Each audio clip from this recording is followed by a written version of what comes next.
The Haunting of Franklin Hill. Franklin Hill, a remote, eerie location nestled deep in the countryside, is a place shrouded in mystery and dark legends. For generations, it has been the subject of countless ghost stories, whispered among the locals, about the restless spirits of a family brutally murdered decades ago. But for a group of friends seeking nothing more than a peaceful weekend getaway, these tales seemed nothing more than local folklore, until they arrived at the old, abandoned house that would change their lives forever. The story begins on a crisp autumn evening when a group of friends from New York City decided to leave behind the chaos and stress of their busy lives. Tired of the constant hum of urban existence, they found themselves drawn to the idea of a weekend retreat in a secluded countryside home, hoping to escape the noise and reconnect with each other. With a mix of excitement and curiosity, they set off for Franklin Hill, unaware of the horror that awaited them. The house they rented was nothing short of charming, though it had seen better days. The walls were weathered, the windows slightly foggy with age, and the air thick with an undeniable chill.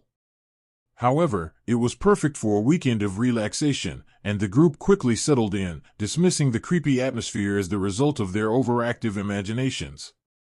They made jokes about the town's ghost stories, dismissing them as nothing more than tales for tourists and thrill seekers. One evening, as the group sat down to dinner, one of the friends, Ethan, shared a story that would forever alter their perception of Franklin Hill. Ethan, who had always been the one to entertain with tales of the supernatural, began recounting the grisly history of the house. According to a local taxi driver, the house was once the scene of a horrifying massacre in the 1960s, when a family of 4 was brutally murdered within its walls. The crime was so brutal that it left the entire town shaken to its core. For years, no one dared to approach the house, and it became infamous for being the site of an unsolved mystery. People began whispering that the souls of the family, murdered in cold blood, had never left, roaming the house, trapped in a never-ending cycle of suffering and vengeance. Though Ethan's story was chilling, the group laughed it off, brushing it aside as nothing more than a spooky anecdote to pass the time. But as soon as he finished speaking, an unexplainable event occurred that made their laughter die in their throats. The lights in the house flickered and then went out entirely. The group, initially thinking it was just a power failure, nervously joked about the timing of it all. But then came the strange noises, creaks and footsteps from the upper floor. Curiosity led them upstairs, but when they reached the landing, they were confronted with a door that had been closed just moments before, now wide open. They entered the room cautiously, only to be greeted by an eerie silence. No one was there, but the sense of dread in the air grew thicker. The group's initial amusement slowly began to fade as they realized something was terribly wrong. As the night wore on, the strange events escalated. The air grew colder, and the house seemed to whisper with voices from the past. Objects in the room began moving on their own, and the group's phones received strange, cryptic messages that described their every move with disturbing accuracy. At first, they thought it was a prank, but as the messages became more sinister, they realized that something far more dangerous was at play. Suddenly, it became clear that they weren't alone in the house. The ghosts of the past had returned, and the friends were not just visitors, they were the latest in a long line of souls marked for torment. What began as a harmless getaway turned into a fight for survival, as the group realized that the haunted house was far more than just an old, dilapidated building. It was a prison, a place where the spirits of the murdered family still lingered, trapped by their violent deaths and their thirst for revenge. In this spine-chilling tale, the friends must confront the truth behind the murders, the restless spirits that haunt Franklin Hill, and the terrifying force that binds them to the house. As they uncover the dark secrets of the past, they are forced to face the question, can they escape the curse of Franklin Hill, or will they become another chapter in its tragic history? The Haunting of Franklin Hill is a story of fear, suspense, and the unexplained, one that will keep you on the edge of your seat, questioning what lies beneath the surface of the ordinary. Prepare to enter a world where the line between the living and the dead is blurred, and where the past never truly lets go. This is not just a ghost story, it's a fight for survival in a place where evil never dies. The arrival at Franklin Hill. It was a chilly autumn evening when a group of 5 friends from New York City decided to break free from the hustle and bustle of their fast-paced lives. Ethan, the adventurous one, had found a secluded cottage for rent at the edge of Franklin Hill, a small, remote area that was often mentioned in hushed tones among locals. While others in the group were skeptical of its reputation, Ethan was drawn to its allure. He promised them a weekend of escape from their high-stress jobs, and they reluctantly agreed, thinking it would be the perfect opportunity to relax and unwind. Little did they know, the weekend they had planned would turn into something they would never forget. As their car rolled down the long, winding road towards Franklin Hill, the mood in the car was light. The trees, their leaves changing to fiery shades of red and gold, created a picturesque view as the group joked and laughed about their upcoming weekend of peace. The excitement was contagious as they made their way through small towns and eventually reached the entrance to the woods that led to the cottage. The air grew heavier as they drove deeper into the wilderness, and soon the trees closed in around them. The silence of the forest seemed to echo, an unnatural stillness that contrasted sharply with the busy, noisy streets of New York. "Welcome to the middle of nowhere," joked Sarah, rolling down her window to breathe in the fresh country air. "This place looks, well, let's just say it's different," added Jack, glancing around with an uneasy smile. The road ahead was narrow, with overgrown branches scraping against the sides of the car. It didn't look like anyone had lived here in years. At long last, they arrived at the cottage, and the first thing that struck them was how isolated it felt. The house was old, its white paint chipped and fading, its wooden walls creaking with the weight of time. The overgrown ivy creeping up the sides of the house gave it an eerie, haunted appearance, but the group shrugged it off. After all, it was exactly what they were looking for, a quiet, out-of-the-way place to escape. "All right, let's unpack and make ourselves at home," Ethan said with a grin as he opened the car door. The others reluctantly followed, their excitement tempered by an odd sense of unease. There was something about the place that made them feel watched. Inside, the cottage had a rustic charm. The wood-paneled walls and old furniture gave it a quaint, cozy feel. However, the floorboards creaked beneath their feet, and the air smelled stale, as if the house hadn't been aired out in years. As they made their way through the rooms, they noticed strange things: an old portrait hanging crookedly on the wall, a rocking chair that seemed to move slightly, as if someone had just gotten up from it. Sarah, the most practical of the group, made a joke about the house being haunted, but even she couldn't deny the strange, unsettling feeling that crept into her chest. Dinner that night was a simple affair, nothing extravagant. As they ate, the conversation shifted to the history of Franklin Hill. Ethan, being the curious one, began to recount stories he had heard from locals during his research. "You know, Franklin Hill is known for its dark past," Ethan began, leaning back in his chair, a mischievous glint in his eyes. "People around here whisper about it. They say the house we're staying in was the site of a grisly murder, decades ago. A family of 4 was brutally slaughtered right in these very rooms." The others listened in stunned silence as Ethan continued. "Legend has it, the family was killed by a man named Gregory Hale, who went mad after his wife and children mysteriously disappeared. He was found wandering the woods, raving about voices in the house. He was locked away, but people say his family's spirits still haunt this place. Locals refuse to come anywhere near Franklin Hill after dark, and some even claim that the place is cursed.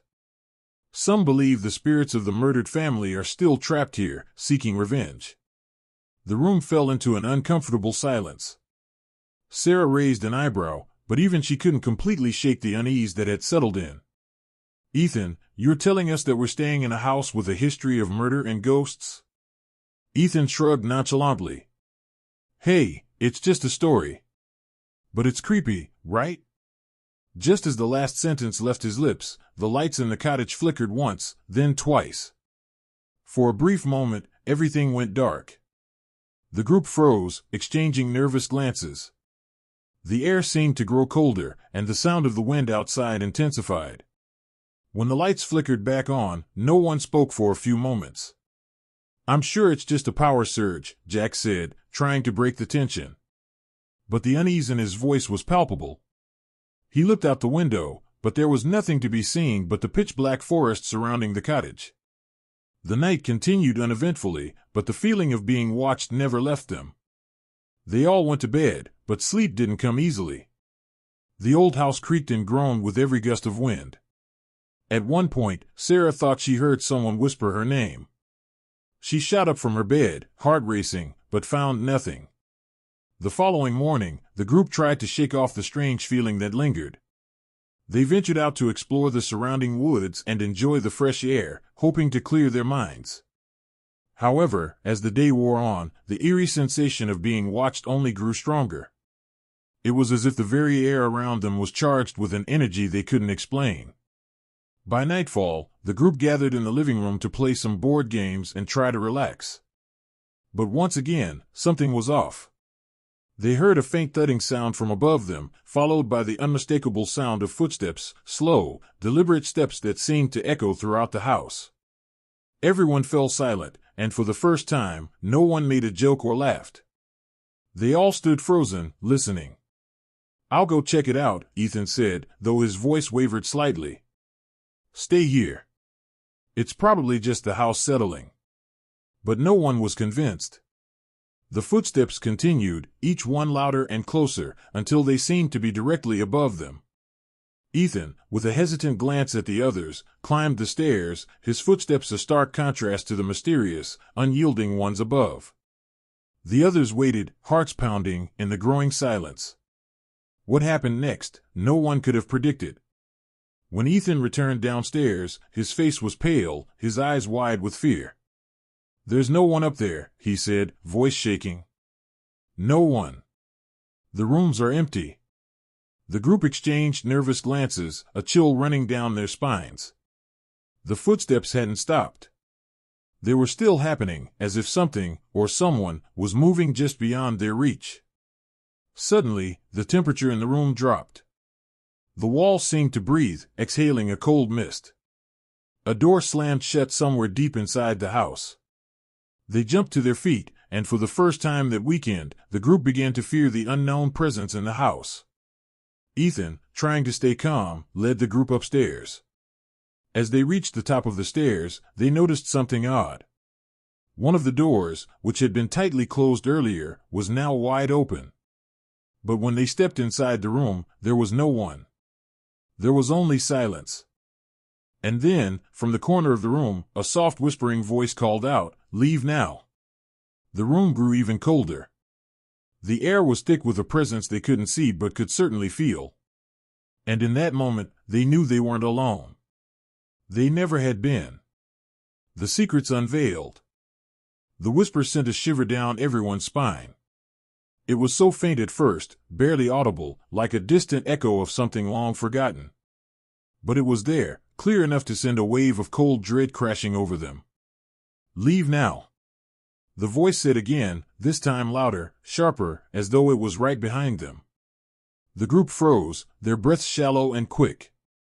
Sarah, always the practical one, spoke first, trying to mask the fear in her voice. This isn't funny anymore, guys," she said, her words trembling slightly. "Who's messing with us?" Ethan, still pale, stepped forward cautiously. "It's not a joke, Sarah," he muttered. "I've been in places like this before, this isn't a prank. There's something here." But what Ethan didn't say aloud was what he had noticed while investigating the room. The air felt thick, like something was pressing down on him, and the shadows seemed to dance on the walls, even though the only light came from their dim lanterns. As if the room itself was alive, feeding on the fear that had begun to seep from their bodies. "Let's just go," Jack suggested, his voice shaky. "We can leave.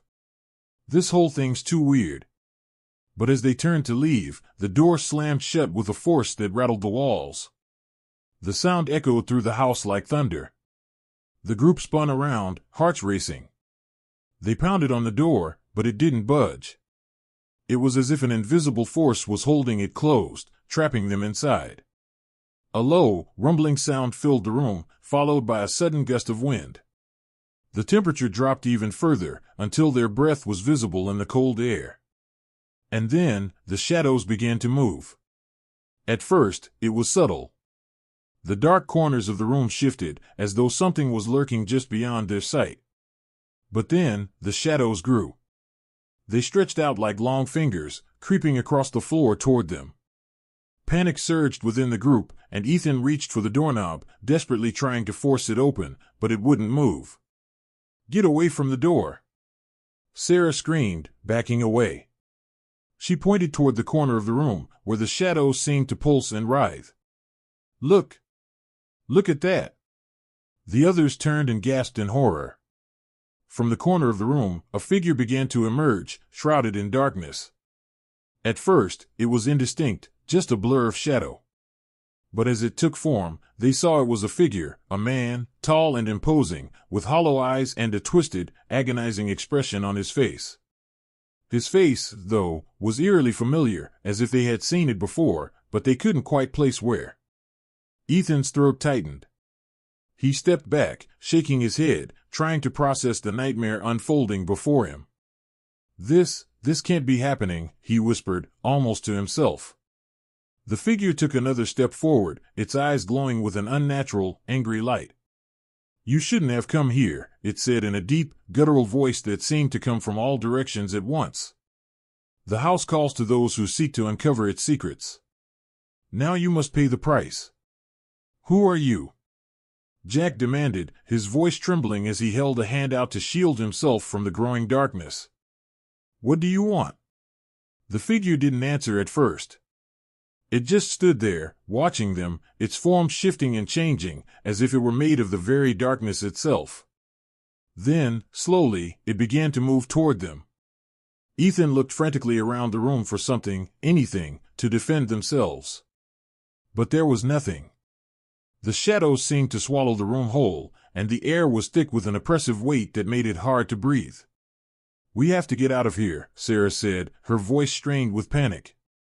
She grabbed Ethan's arm, tugging at him. "Ethan, we have to leave now." But as she spoke, the figure let out a low growl, and the temperature dropped so sharply that their breath came out in misty clouds. They felt the floor beneath their feet shift, as if the very house was shifting, changing its form to trap them. "Not so fast," the figure said, stepping closer. "You are not leaving until you understand the truth." And then, the room began to change. The walls seemed to dissolve, the shadows becoming even more oppressive, pulling them into another world, a world of darkness and twisted shapes. The friends felt themselves being dragged backward, as if they were being pulled into the very past, into the heart of the tragedy that had occurred in this house so many years ago. It was then that the truth began to surface, like pieces of a puzzle falling into place. "This house, it's alive," Ethan gasped, his mind racing as the figure's words began to make sense. It feeds on fear. On the suffering of those who come here. And the spirits are trapped in this place. They can't leave." The figure moved closer still, its glowing eyes locked on Ethan. "You have no idea what it's like to be trapped here," it whispered, its voice colder now. "The spirits of those murdered in this house, they can never rest. They cannot move on. And neither will you." Suddenly, a vision overtook them. It was as if they had been transported back in time. They saw the murder, the brutal, horrific slaughter of the family that once lived here. A man, his face twisted in rage, stalking through the house, slaughtering each member of the family one by one. The screams echoed in their ears, and they could feel the blood-soaked terror that had filled the rooms. It was then that they understood. The house was a prison, built on the pain and fear of those who had died within its walls. The spirits, the shadows, they were all prisoners, as trapped as the house itself. And now, the group had become part of the house's story, their fate sealed by the terrible secrets it had kept hidden for so long.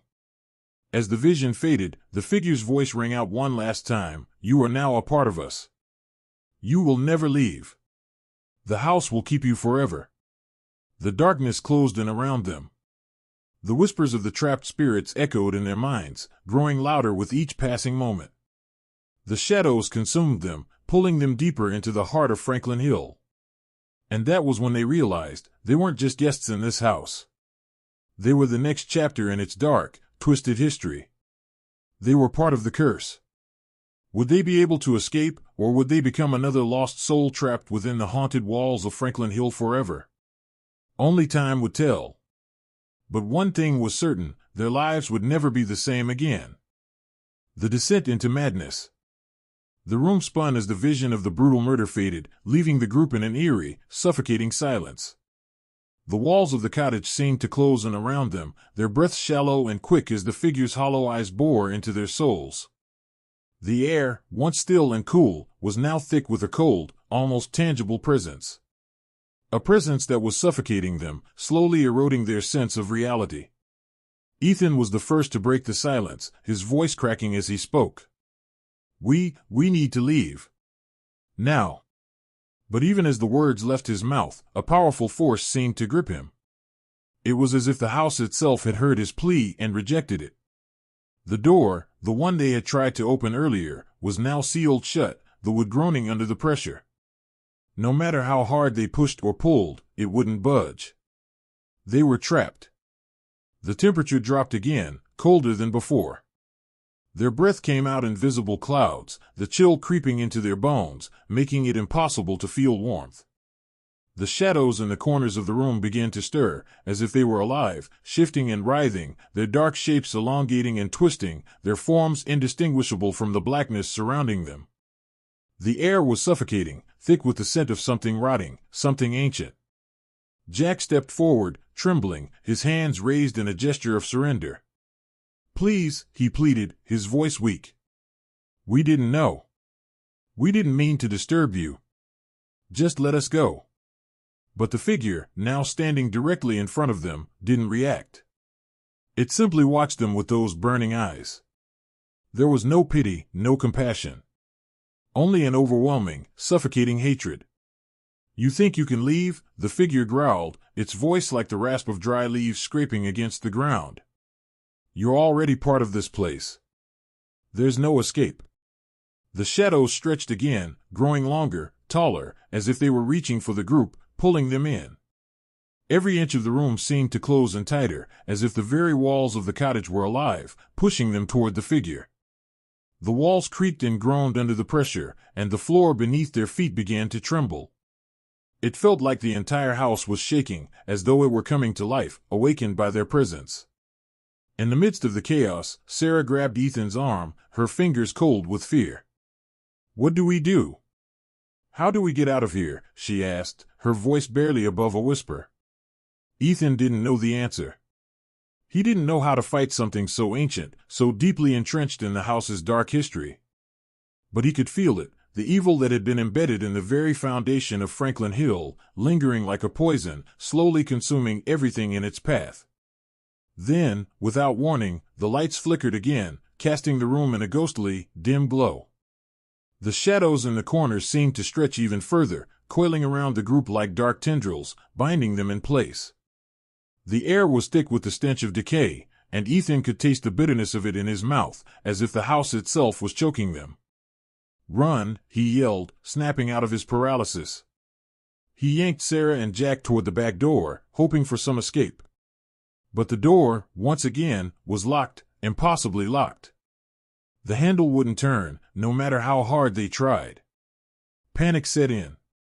The others screamed for help, but their voices were drowned out by the growing hum of the house, a low, vibrating noise that seemed to come from deep within the walls. The shadows were closing in on them now, their black forms twisting and turning, taking on monstrous shapes. Something was moving in the dark, something that didn't want them to leave. Suddenly, a loud crack echoed through the room. The floor beneath their feet split open, revealing a gaping hole, like the house itself was tearing apart. The shadows poured out of the hole, rushing toward them, filling the room with an overwhelming, inescapable darkness. And then, as the darkness overtook them, everything stopped. The room went completely silent. No shadows, no movement, just a suffocating stillness. The group stood frozen, unable to speak or move. The temperature had dropped to unbearable levels. Their breath was visible, but they couldn't move their arms or legs. It was as if their bodies were frozen in place. And then, the voice spoke again. This time, it was more than just a whisper. It was a deep, guttural sound that resonated in their bones. "You think you're the first to try and leave," the figure said, its voice dripping with venom. "The house claims you now. You are bound to it, just like all who came before you. You will never leave. The group felt the weight of those words sink into their hearts. The figure's eyes burned with malice, its expression twisted into something monstrous. The shadows around them thickened, pulling them into the darkness, enveloping them in cold, suffocating blackness. The air was filled with the howling of wind, but it was as though the wind itself was angry, furious at their very presence. They tried to scream, but no sound escaped their lips. Their bodies were heavy, as though they were trapped in a nightmare from which there was no waking. Their minds raced, frantic thoughts of escape, of survival, but they couldn't move. The house had them. And then, just as quickly as it began, the world around them went completely dark. When the light returned, the group found themselves back in the living room. The fire in the hearth was burning brightly, crackling as though nothing had happened. But they knew better. The air felt wrong, like they were still in a dream, or perhaps trapped in some twisted version of reality. The figure was gone. The house was quiet. Too quiet. They looked around at each other, their faces pale, their bodies trembling with terror. Had it all been a hallucination? Had they really seen that figure, those shadows? Or was this just the beginning of something far worse? But then they noticed something. The walls, once just old and creaky, now seemed different. There was a coldness in the room that hadn't been there before, a palpable sense of dread that clung to everything. And, most chilling of all, they realized something they hadn't before. They weren't alone. In the reflection of the window, barely visible in the dim light, there was a figure standing in the doorway.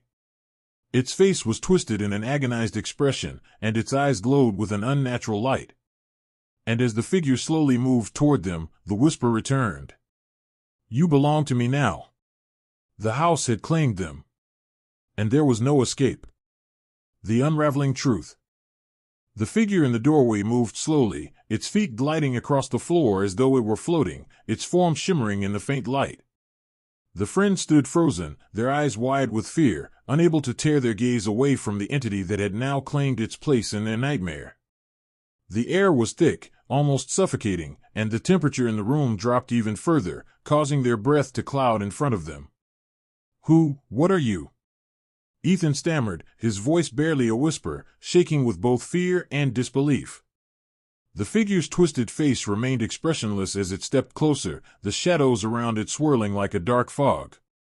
I am the keeper of this place, the figure said, its voice a low, gravelly whisper that seemed to reverberate through their very bones. And you, foolish mortals, have stumbled upon something you cannot comprehend. The room felt smaller now, the walls pressing in as though the very space was becoming a prison. The group's panic rose as they realized the house was not just haunted, it was alive. Every creak of the floor, every gust of wind seemed to be the house itself moving, breathing, feeding off their fear. The figure stopped just in front of them, and the oppressive presence surrounding them became almost unbearable. It felt as though the air itself had turned to lead, suffocating them with its weight. You are here because you dared to disturb the curse, the figure continued, its voice becoming more distinct, more chilling with each word. The curse that binds the souls of the murdered family to these walls. And now, you are part of it. Suddenly, the shadows in the room began to shift again, taking on a more defined shape. The walls seemed to pulse with a life of their own, and the very floor beneath their feet began to tremble, as if the house itself was awakening, responding to the figure's presence. Ethan felt his chest tighten, his heart pounding as he looked around, desperate for an escape. But there was nowhere to run. The house had become a maze, a labyrinth of walls that seemed to shift and change with every passing moment. No door, no window, no way out. Why us? Sarah asked, her voice trembling. Why are we here? The figure turned its head slowly, its eyes locking onto Sarah's with a gaze that chilled her to the core. You are here because you sought to uncover the truth, it answered. You were curious, and curiosity is the very thing that damns you. The souls trapped in this house will never rest. They were murdered, yes, but their torment is endless, just like the curse that keeps them here. You, too, will join them. The words sank in like a knife. It wasn't just the spirits of the murdered family, they were trapped in this place, bound to it forever. And now, the group would become part of the same endless cycle of fear and suffering. Ethan backed away, his hands trembling as he reached for the door again, but it was still sealed shut. The walls felt like they were closing in on him, suffocating him in the growing darkness. "What do you want from us?" Jack asked, his voice strained with desperation. "We don't know anything about this curse. We were just trying to have a weekend getaway." The figure's lips twisted into a grim smile, though its face remained gaunt and hollow. "You knew enough," it said coldly. "And now you'll understand. You'll understand the price of disturbing the dead." The shadows around the room surged forward, wrapping themselves around the group. They felt cold, sharp like fingers, grabbing at their bodies, pulling them closer to the center of the room. Each of them struggled, but it was like trying to fight against the wind. They were powerless.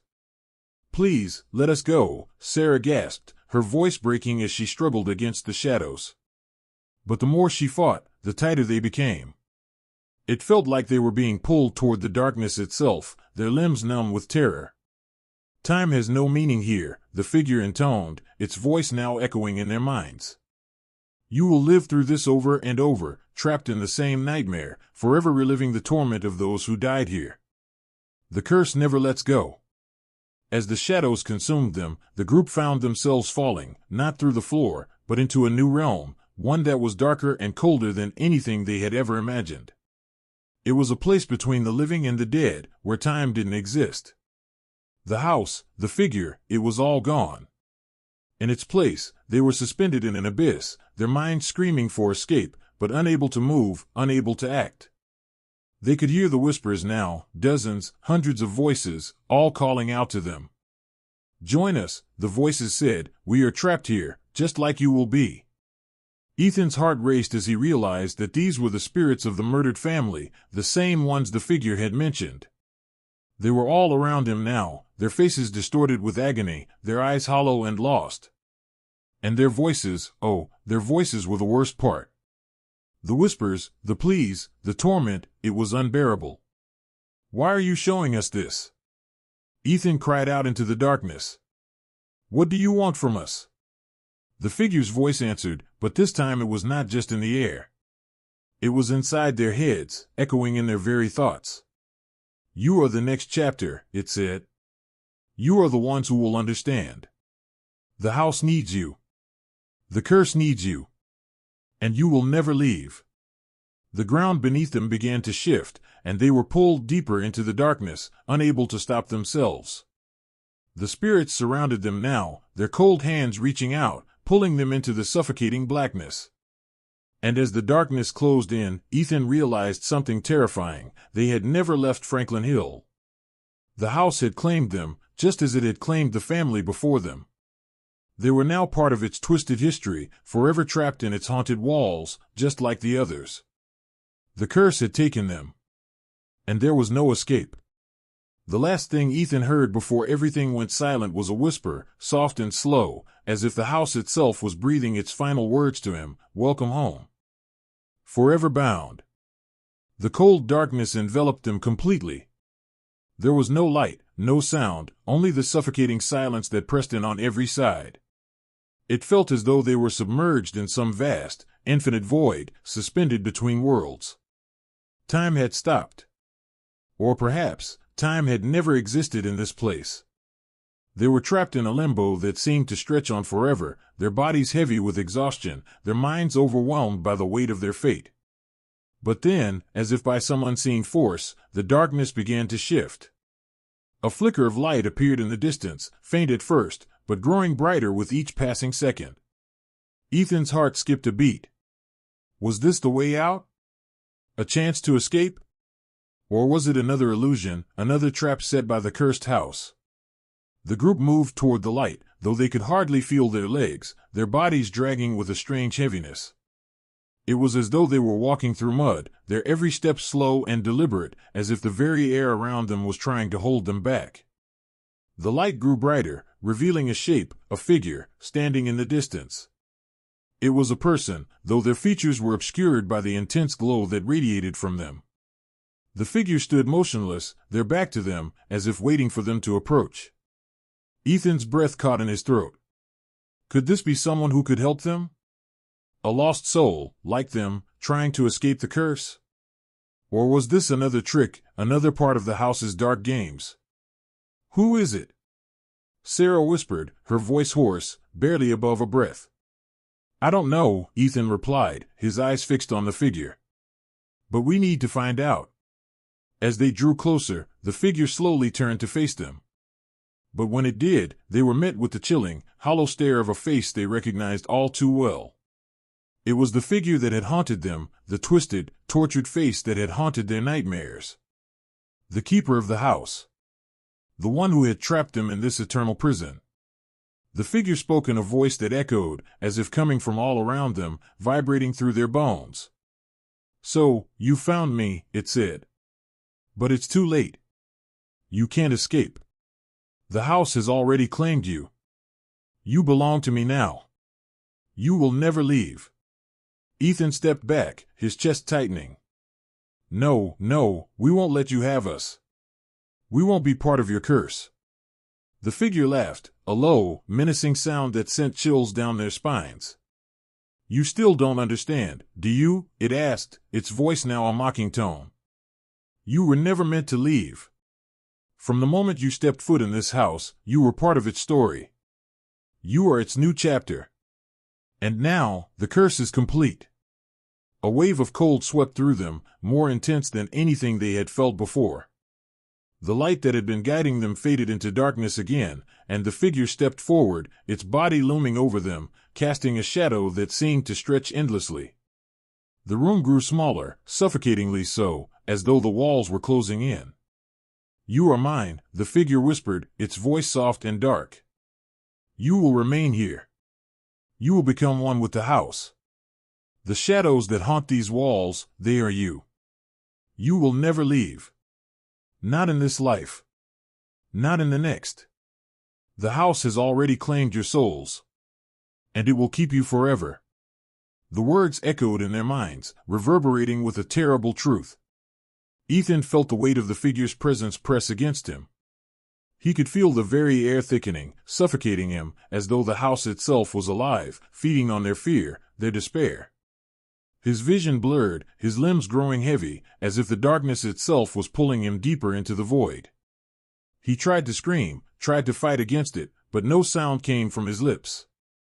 It was as if his body was no longer his own, as though he were being consumed, piece by piece, by the curse of the house. And then, with a sudden, overwhelming force, the darkness swallowed him whole. When Ethan regained consciousness, or perhaps it wasn't consciousness at all, he was lying on the cold, hard floor. His body ached, his head throbbing as though it had been shattered into 1,000 pieces. His eyes fluttered open, but there was no light. There was nothing but the oppressive darkness that seemed to stretch on forever. He tried to sit up, but his body felt weak, like it no longer obeyed his commands. Panic surged within him as he realized he was not alone. His friends, Sarah, Jack, the others, were all there, lying on the floor beside him, their bodies still and lifeless. The house had claimed them too. The room around them was unfamiliar. It was a place out of time, like they were trapped in a space that wasn't a part of the living world. There were no windows, no doors. Only the endless, oppressive darkness. Ethan's heart pounded as he struggled to rise to his feet, but as he did, the truth became clear. They were no longer in the house. They were trapped within it, inside the very curse that had claimed so many others before them. The house had taken their bodies, their souls, and now they were part of the darkness. The whispers began again, faint at first, but growing louder, closer. They were the voices of the trapped souls, those who had been lost in the house before them. Ethan could hear their cries of anguish, their desperate pleas for freedom, but there was no escape. They were part of the house now, bound to it for eternity. As the whispers grew louder, the shadows began to shift again, coiling around their bodies, binding them to the walls. It was then that Ethan understood there was no escape. The curse had taken them, and they were now trapped in the house forever.